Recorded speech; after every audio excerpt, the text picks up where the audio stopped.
আজ আমি নতুন একটি রেসিপি দেখাবো, বোম চিজ ফিশ ফ্রাই। এই নামটা কিন্তু আমি রেখেছি বোম চিজ ফিশ ফ্রাই।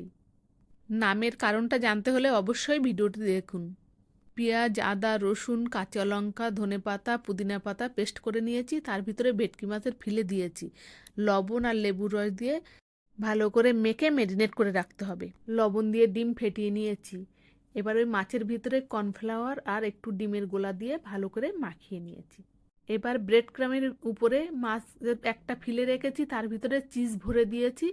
দিয়ে আর একটা মাছের পিস দিয়ে ভালো করে ডিমের গোলায় কোট করে আবার ব্রেড ক্রামে কোট করে ডবল কোট করেছি আমি।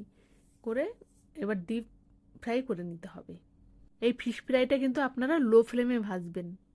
দেখেছেন তো একদম বোমের মতো তৈরি হয়েছে। তার জন্যে কিন্তু আমি নাম রেখেছি বোম চিজ ফিশ ফ্রাই। খেতে কিন্তু অপূর্ব হয়েছিল।